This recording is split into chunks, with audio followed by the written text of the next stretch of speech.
Temanya adalah firman-Nya hidup dan terwujud. Wow. Firman-Nya hidup dan terwujud. Ya, sharing firman ini untuk menjalani kehidupan yang berkemenangan dan mewujudkan firman-Nya yang hidup terjadi dalam kehidupan kita. Banyak orang berkata bahwa hari-hari depan ada krisis ekonomi, resesi ekonomi, krisis energi, krisis pangan, tahun kegelapan. Bahkan ya, Presiden kita berkata bahwa tahun depan, yaitu waktu tahun lalu dia berkata bahwa tahun depan, yaitu tahun ini adalah tahun gelap, keadaan gelap. Itu kata Presiden kita ya.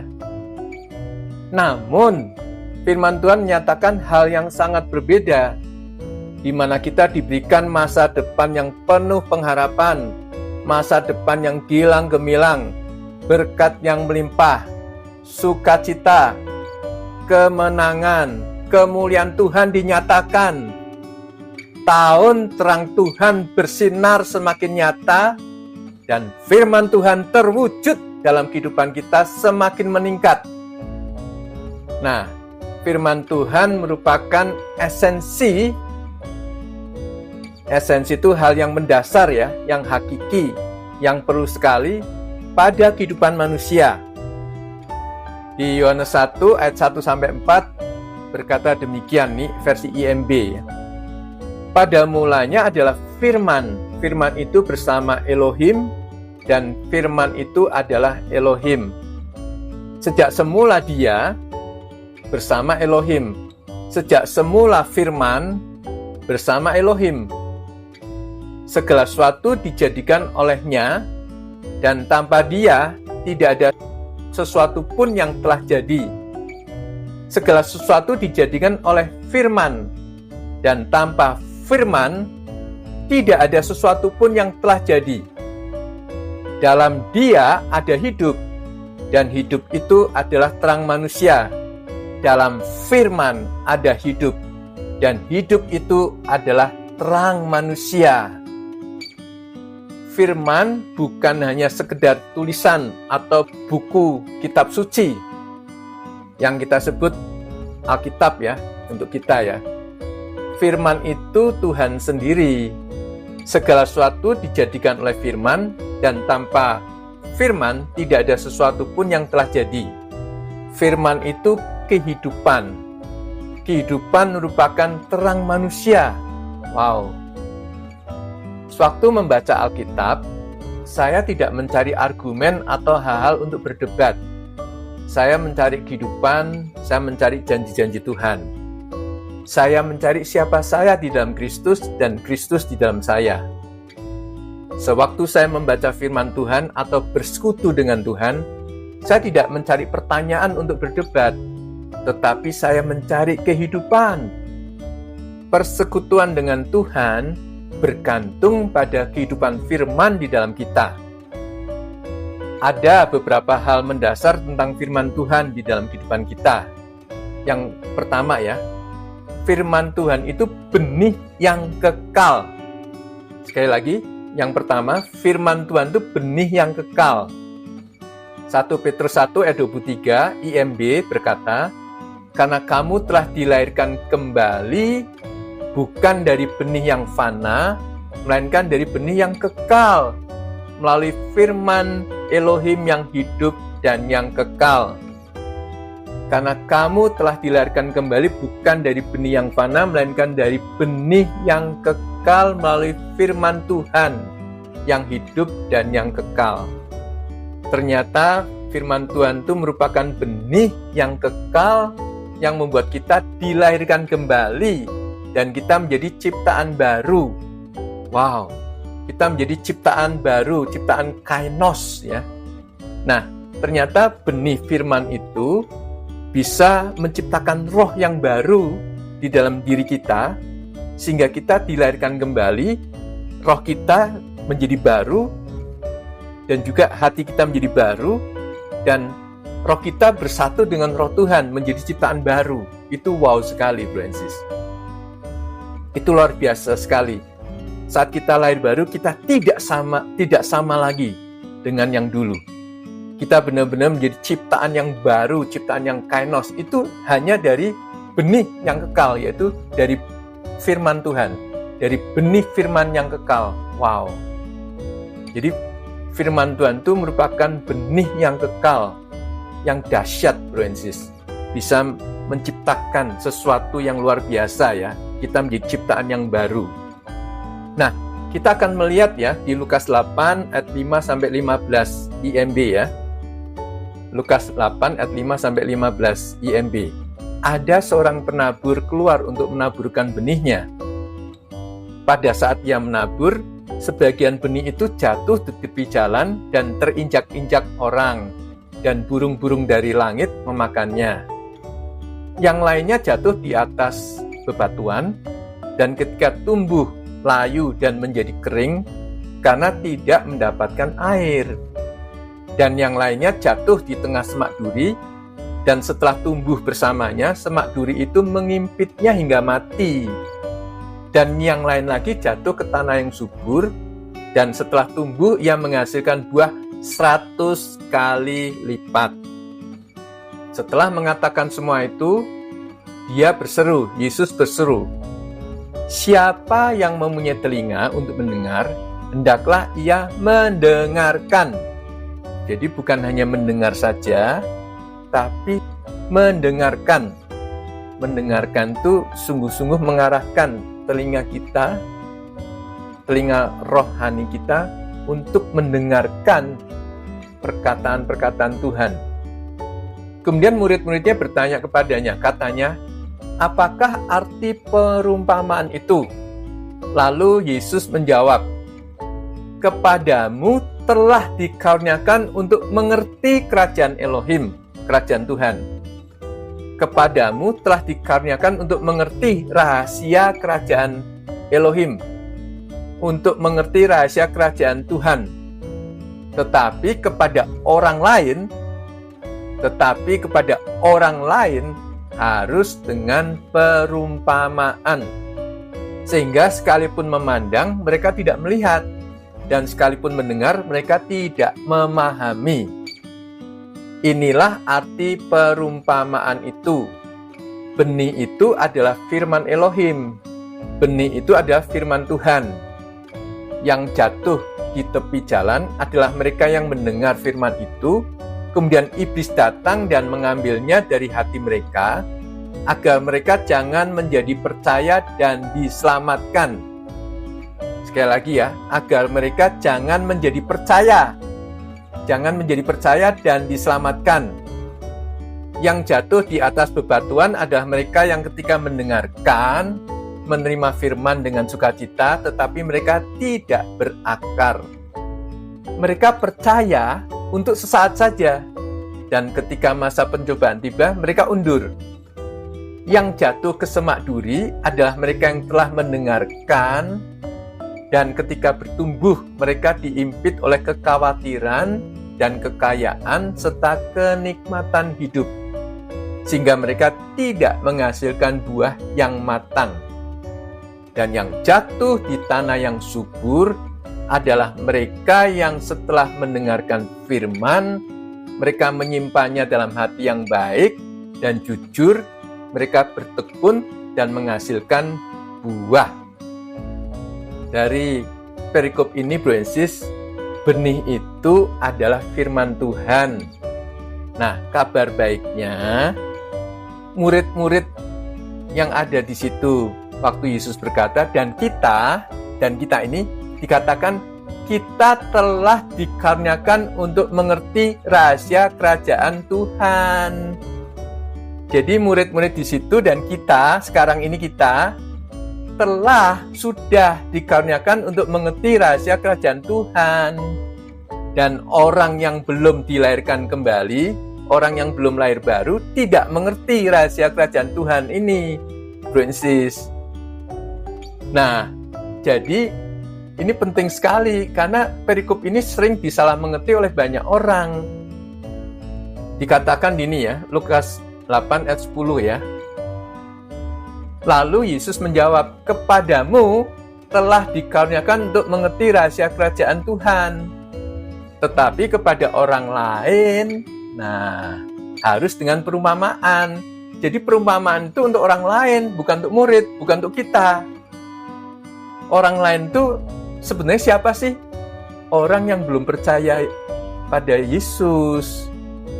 Orang lain ini. Buktinya apa? Sekarang kita lihat ya. Lukas 8 ayat 12. Yang jatuh di tepi jalan adalah mereka yang mendengar firman itu, kemudian iblis datang dan mengambilnya dari hati mereka agar mereka jangan menjadi percaya dan diselamatkan. Jadi orang lain itu belum percaya Yesus dan belum diselamatkan. Nah, orang lain itu bisa firman itu diambil oleh iblis. Kalau kita tidak bisa, iblis tidak bisa mengambil firman yang diberikan pada kita. Nah, ini penting sekali. Kita ini setelah lahir baru, Tuhan ada di dalam kita. Iblis nggak bisa mengambil firman itu sendiri, yaitu Tuhan itu sendiri yang masuk di dalam diri kita. Iblis nggak bisa ngambil, bro and sis. Tuhan sudah di dalam kita, dia tidak bisa diambil oleh si jahat. Tapi orang lain yang belum menerima Yesus, itu bisa. Iblis bisa beroperasi di mereka. Di tempat kita, di dalam diri kita, iblis sudah tidak bisa mengalahkan kita. Tidak bisa mengambil. Kita sudah menang karena Yesus sudah mengalahkan si jahat, sudah mengalahkan maut, sudah mengalahkan iblis. Begitu, nggak level lagi, bro and sis. Jadi jangan apa-apa, itu ulah iblis, nggak bisa, bro and sis. Ini ulah Tuhan Yesus yang berkuasa di dalam diri kita. Christ in you, Christ in me. Kristus di dalam kita, Kristus di dalam kamu. Begitu, bro and sis.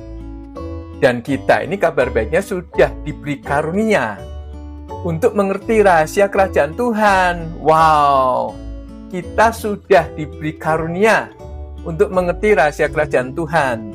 Itu penting sekali ya. Nah, kita lihat Markus 4 ayat 26 ya. Yesus berkata, kerajaan Tuhan itu seperti orang yang menabur benih ke tanah. Jadi kerajaan Tuhan itu bekerja berdasarkan firman Tuhan yang merupakan benih ini. Markus 4 ayat 27. Pada malam hari ia tidur, lalu pada siang hari ia bangun, dan ia tidak tahu bagaimana terjadinya benih itu bertunas dan bertumbuh. Benih yang baik, yaitu firman Tuhan ini pasti bertunas, bertumbuh, dan berbuah. Bagaimana terjadinya dan kapan menghasilkan buah, kita mungkin tidak tahu dengan tepat, bro and sis. Namun pasti berbuah. Firman Tuhan itu pasti terjadi. Bagaimana dan kapan tepatnya kita mungkin tidak tahu. Markus 4 ayat 28 berkata, dengan sendirinya, bahasa Yunaninya automatos, dengan sendirinya benih itu menghasilkan buah. Benih bekerja dengan sendirinya atau otomatis. Firman Tuhan bekerja dengan sendirinya menghasilkan buah, terwujud, terjadi, digenapi. Nah, benih firman membawa masa depan di dalamnya. Benih diprogram untuk berkembang biak sesuai dengan sifatnya. Potensi benih firman tidak terbatas. Benih firman tidak berbohong atau berdusta. Benih hanya bisa menjadi seperti seharusnya sesuai jenisnya. Firman Tuhan adalah benih yang tidak dapat rusak, yang membawa sifat Tuhan dan potensi janji-janjinya. Wow, dahsyat, bro and sis. Ini luar biasa, pengertian ini luar biasa, bro and sis. Jadi, kalau firman Tuhan itu benih, bro and sis, mari kita kandung benih firman itu. Kita merenungkan, itu artinya mengandung benih itu di dalam hati kita. Seperti seorang suami dengan istri, waktu melakukan hubungan intim, suami memberikan benih. Nah, si istri kemudian mengandung, dan waktu dia mengandung, dia tahu mengandung, kemudian dia memelihara kandungannya itu sampai kurang lebih 9 bulan menghasilkan anak. Nah, kita mempelai wanita, Yesus diandaikan mempelai pria, itu memberikan benih firman-Nya kepada kita, kemudian kita menerimanya, kita merenungkan atau mengandungnya di dalam hati kita. Bukan di kepala kita, di pikiran kita, tetapi kita kandung di dalam hati kita. Nah, ini sangat penting. Segala sesuatu di dalam kerajaan Tuhan bekerja sesuai dengan prinsip ini, prinsip firman Tuhan ya. Segala sesuatu dalam hidup perlu disemai atau ditaburi dengan firman Tuhan. Pikiran kita, tubuh kita, bahkan manusia roh kita membutuhkan pengaruh terus-menerus dari benih firman Tuhan. Beginilah hidup kita diubah, pikiran kita diperbarui, tubuh kita disembuhkan, dan kerajaan Tuhan diperluas ke seluruh muka bumi. Yesaya 55 ayat 10-11 IMB berkata demikian. Sebab seperti hujan dan salju turun dari langit, yang tidak akan kembali ke langit, tetapi mengairi bumi dan membuatnya bertumbuh serta bertunas, memberikan benih kepada penabur dan roti kepada yang makan. Demikianlah firman-Ku yang keluar dari mulut-Ku, ia tidak akan kembali kepadaku dengan sia-sia, tetapi akan melaksanakan apa yang Aku berkenan, dan akan sukses, dan akan makmur dalam apa yang Aku perintahkan. Ternyata firman Tuhan itu diandaikan seperti hujan atau salju yang turun dari langit. Seperti ini, kalau ada air hujan atau salju yang turun dari langit ke bawah, nggak akan kembali lagi ke atas. Nggak akan kembali lagi ke atas. Nah, demikian firman Tuhan itu yang keluar dari mulut Tuhan tidak akan kembali kepada Tuhan dengan sia-sia, tetapi firman Tuhan itu akan melaksanakan apa yang Tuhan perkenan, apa yang Tuhan kehendaki, dan akan sukses, akan berhasil, akan makmur dalam apa yang Tuhan perintahkan di dalam firman Tuhan itu. Jadi firman Tuhan itu tidak akan kembali dengan sia-sia, tetapi akan melaksanakan apa yang Tuhan kehendaki dan memakmurkan kita. Wow, dahsyat ya. Yosua 1 ayat 8 berkata demikian, IMB ya. Kitab Taurat ini harus selalu kamu baca dan perkatakan. Renungkanlah itu siang dan malam, supaya engkau bertindak hati-hati sesuai dengan segala yang tertulis dalamnya. Dengan demikian perjalananmu akan sukses dan engkau menjadi makmur. Jadi kalau dalam kita sekarang, zaman perjanjian baru, firman Tuhan itu harus selalu kamu baca dan perkatakan. Renungkanlah itu siang dan malam, supaya engkau bertindak hati-hati sesuai dengan segala yang tertulis dalamnya. Dengan demikian perjalananmu akan sukses dan akan menjadi makmur. Ini Tuhan berkata ya, kunci untuk sukses dan makmur itu cuma merenungkan firman Tuhan. Selain membaca dan memperkatakan, itu merenungkan. Karena kata merenungkan, meditasi itu ada sifatnya, itu dalam bahasanya Ibraninya itu hagah, itu menggumam. Jadi merenungkan itu mengandung, menaruh firman itu dalam hati kita, bukan hanya di pikiran kita, tapi itu masuk ke hati kita. Mengandung firman itu masuk di dalam hati kita. Kita bukan hanya membaca dan memperkatakan firman, namun kita perlu merenungkan dan mengandung benih firman itu di dalam hati kita. Benih firman yang kita kandung di dalam hati kita pasti bertumbuh dan berbuah. Artinya, firman Tuhan yang kita kandung itu hidup dan terwujud dalam kehidupan kita. Nah, hal yang mendasar kedua adalah firman Tuhan perlu tinggal di dalam hati kita dengan berlimpah. Kolose 3 ayat 16 IMB berkata, biarlah firman Kristus tinggal di dalammu dengan berlimpah, sehingga dengan segala hikmat kamu dapat saling mengajar dan saling mengingatkan dengan mazmur, dengan kidung pujian, dan nyanyian rohani. Dan karena anugerah, kamu dapat mengucap syukur kepada Tuhan di dalam hatimu. Jadi bro and sis, bukan berapa banyak waktu yang kita habiskan untuk membaca firman Tuhan, namun berapa banyak firman Tuhan yang tinggal di hati kita.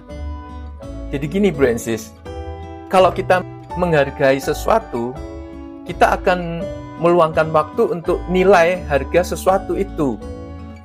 Kalau kita menghargai firman Tuhan, kita pasti meluangkan waktu untuk menghabiskan waktu kita untuk firman Tuhan.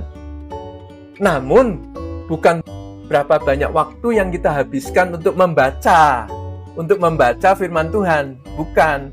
Karena ada orang-orang Kristen yang mengajak, ayo kita baca satu hari 20 pasal, 30 pasal. Enggak bro and sis, bukan itu. Bukan itu yang penting. Tetapi yang lebih penting, berapa banyak firman Tuhan yang tinggal di hati kita. Itu yang lebih penting. Berapa banyak firman Tuhan yang tinggal di hati kita. Satu hari satu ayat pun cukup bro and sis. Asal itu kita kandung, kita resapi, kita bayangkan, kita gumam, kita perkatakan, kita doakan.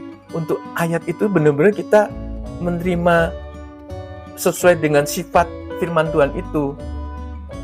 Misalkan tentang kesehatan, oleh bilu-bilunya kamu sudah sembuh. 1 Petrus 2 ayat 24 bagian B. Oleh bilu-bilunya kamu sudah sembuh. Nah, saya mulai merenungkan, mengandung firman ini. Sampai pada satu titik, saya dibawa Tuhan untuk merenungkan bagaimana Yesus menderita di atas kayu salib. Sebelum disalib, dia dicambuk-cambuk untuk supaya dengan penderitaannya, kesakitannya dicambuk, dia membuat kita itu sembuh, kita tidak sakit lagi. Dan itu membuat sadar bahwa Yesus sudah berkorban untuk saya tetap sehat.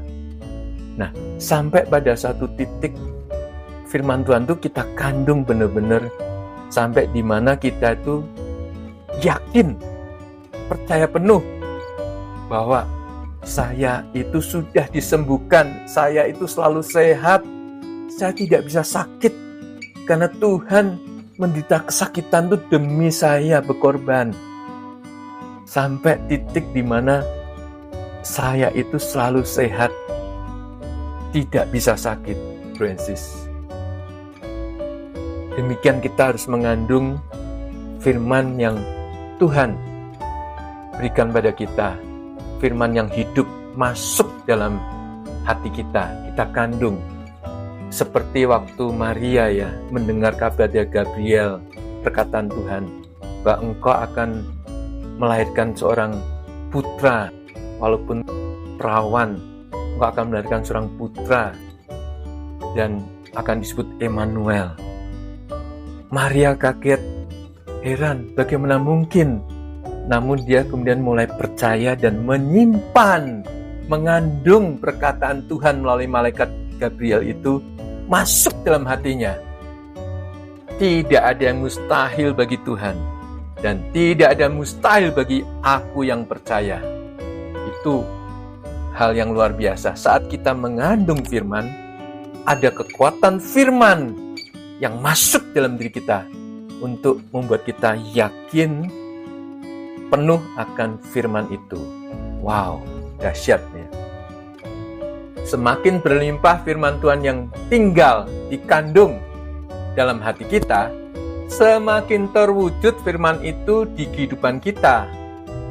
Dengan demikian sangat sederhana dan mudah bagi kita mengalami kemenangan, kesehatan, kekayaan, kelimpahan, kemakmuran, kebahagiaan, sukacita, dan kesuksesan di kehidupan kita dalam Kristus. Kalau bro and sis sudah mengandung firman dan bisa berkata, sangat sederhana ya, ternyata sangat mudah ya bagi saya mengalami kemenangan, mengalami kesehatan, mengalami kekayaan, mengalami kelimpahan, mengalami kemakmuran, mengalami kebahagiaan, mengalami sukacita, mengalami kesuksesan dalam hidup saya di dalam Kristus. Itu titik di mana Bro and Sis sudah mengandung, benar-benar yakin akan kandungan firman yang di dalam hati Bro and Sis, dan itu sudah mulai berbuah. Nah, tahun ini tahun di mana Bro and Sis, firman yang Bro and Sis terima itu, hidup itu terwujud dalam kehidupan. Ingat ya pesan saya, tahun ini firman yang Bro and Sis dengar itu terwujud dalam kehidupan Bro and Sis. Bro and Sis mengalami kemenangan, kesehatan, kekayaan, kelimpahan, kemakmuran, kebahagiaan, sukacita, dan kesuksesan dalam kehidupan Bro and Sis bersama keluarga di dalam Kristus. 3. Hal yang mendasar ya, yang ketiga adalah persekutuan dengan Bapa adalah memelihara firman. Wow, ternyata saya baru dibukakan Bro and Sis, baru-baru ini saja, tentang persekutuan dengan Bapa itu adalah memelihara firman atau mengandung firman, menyimpan firman dalam hati kita. Persekutuan dengan Bapa itu bukan hanya sering menyanyi lagu rohani dan berdoa, ya, tetapi menaruh atau mengandung firman dalam hati kita. Dulu saya kan kepala menara doa, banyak di bidang doa selama 17 tahun. Saya melihat banyak pendoa, itu banyak berdoa, banyak memuji menyembah Tuhan, tapi kurang dalam mengandung firman. Bro and Sis, kurang dalam mengandung firman. Waktunya banyak ikut menara doa, ikut berdoa sana, berdoa sini, ikut persekutuan doa, persekutuan ini, tapi kurang dalam firman, mengandung firman.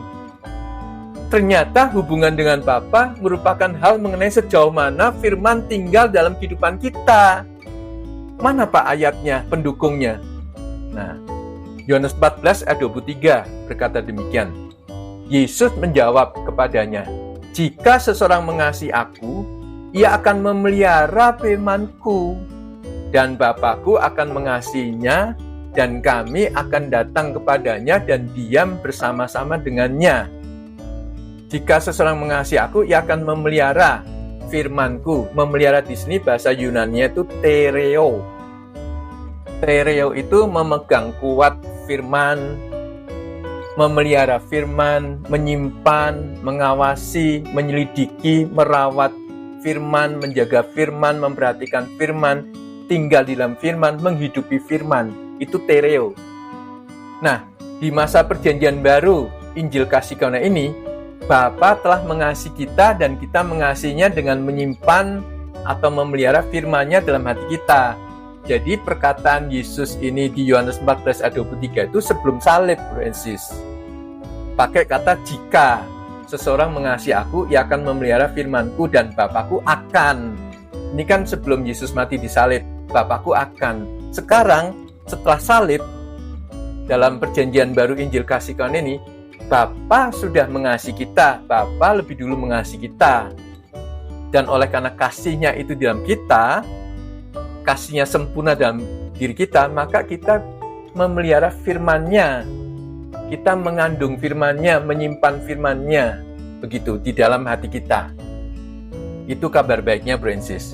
Itu juga tertulis di 1 Yohanes 2 ayat 5. Kasih yang sempurna itu ialah memelihara firman-Nya, menyimpan firman-Nya, mengandung firman-Nya dalam hati kita. Ternyata, Bro and Sis ya, persekutuan dengan Bapa itu dulu saya berpikirnya banyak berdoa, banyak menyanyi, banyak memuji nyembah. Ternyata adalah mengandung firman, memelihara firman itu dalam hati kita. Mengandung firman itu intinya. Wow, ini dahsyat sekali. Nah, ini dikuatkan di Amsal 4 ya, ayat 20 sampai 23. Amsal 4 ayat 20 sampai 23 IMB ya. Ini berkata anakku. Ini Bapa ini sedang berbicara nih, anakku, perhatikanlah perkataanku. Arahkanlah telingamu kepada ucapanku. Hendaklah semuanya itu tidak menjauh dari matamu, dan peliharalah itu di dalam hatimu. Sebab semuanya itu adalah kehidupan bagi mereka yang menemukannya dan yang mengobati seluruh tubuhnya.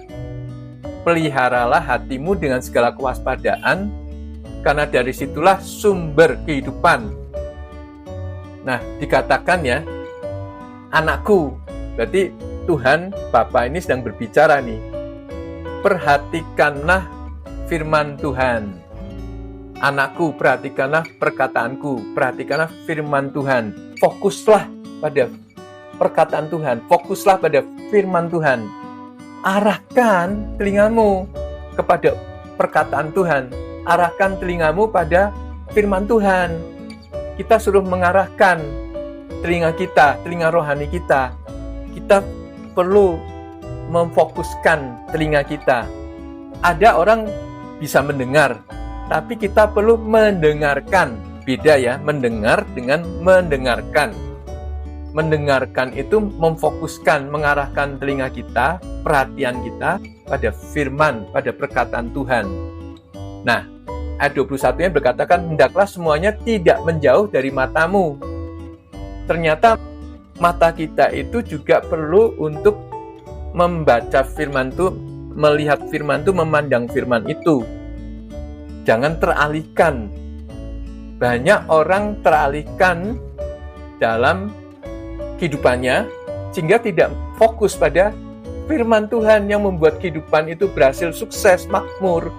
Itu firman Tuhan, perkataan Tuhan. Banyak orang teralihkan, bro and sis. Jadi mengandung firman itu banyak orang teralihkan, mengandungnya bukan firman tapi perkataan-perkataan orang yang menyakitinya. Ada orang dalam berhubungan dengan orang lain itu kemudian dikata-katai oleh orang itu, dan kata-katanya itu diingat-ingat terus. Dasar kamu bodoh, dasar kamu pecundang. Nah, itu diingat-ingat terus. Itu mengandung perkataan orang itu, bukan mengandung perkataan firman. Nah, banyak orang Kristen itu teralihkan, karena itu kehidupan orang Kristen itu banyak yang tidak sukses, tidak berhasil. Apa yang firman Tuhan katakan itu mereka tidak mencapainya. Karena banyak distraction ataupun teralihkan oleh perkataan orang, teralihkan oleh masalah hidupnya, teralihkan oleh problem, teralihkan oleh apapun lah, keinginannya, dan banyak hal. Jadi, Francis, arahkanlah, perhatikanlah, dan kandunglah perkataan Tuhan. Jangan teralihkan pada yang lain. Perhatikan firman Tuhan, arahkan telinga kita kepada firman Tuhan, senantiasa memandang firman dan tidak teralihkan oleh hal-hal lain. Pelihara benih firman di dalam hati kita. Firman merupakan kehidupan dan obat bagi kita. Firman merupakan kehidupan dan kesehatan bagi kita. Pelihara juga hati kita dengan diisi oleh firman yang merupakan air kehidupan. Jadi, selain kita memelihara firman di dalam hati kita, kita juga memelihara, perlu disampaikan juga di sini, memelihara juga hati kita. Itu dengan cara diisi oleh firman yang merupakan air kehidupan. Jadi ini ada ilustrasi ya, bro and sis ya. Pak, bagaimana kalau hati saya tercemar atau kotor? Nah, ini ada ilustrasi gini. Nah, ada ilustrasi, bro and sis ya. Ada satu gelas air kotor menjadi air bersih dengan cara mengalirkan air bersih terus-menerus ke gelas air kotor tersebut. Jadi, kita bisa memelihara hati kita tetap bersih dengan mengisi atau mengalirkan air kehidupan, yaitu firman Tuhan terus-menerus ke dalam hati kita. Itu sangat mudah, bro and sis. Jadi, kalau ingin hati kita bersih, terus isi dengan air kehidupan. Itu akan membersihkan hati kita. Hati kita jadi bersih oleh karena terisi oleh air kehidupan, yaitu firman Tuhan yang terus-menerus mengalir dalam hati kita. Hati kita berisi sumber kehidupan yang akan memancarkan melalui perkataan, perbuatan, dan tingkah laku kita. Nah, segala yang kita butuhkan ada di dalam firman Tuhan. Segala yang kita butuhkan ada di dalam perkataan Tuhan. Sekali lagi ya, segala yang kita butuhkan ada di dalam firman Tuhan. Segala yang kita butuhkan ada di dalam perkataan Tuhan. Kata-kata mengandung kuasa ya bro and sis. Hidup dan mati dikuasai lidah. Siapa suka menggemakannya akan memakan buahnya. Itu Amsal 18 ayat 21. Mengisi hati dan pikiran kita dengan hal-hal negatif, apalagi mengucapkannya, sama dengan mengizinkan semua kekhawatiran kita menjadi kenyataan. Semua yang kita miliki adalah produk atau hasil dari kata-kata kita. Semua yang kita butuhkan tersedia di dalam kata-kata. Tuhan menciptakan dunia melalui perkataan, kita juga. Jadi berkata-katalah dengan perkataan firman, bro and sis, supaya kita menjadi berkat. Sehingga orang yang mendengarnya itu mendapat kasih karunia. Di Efesus 4 ayat 29 berkata seperti itu. Nah, bro and sis, ada suatu kesaksian ya. Akibat perkataan seseorang, orang itu berubah drastis.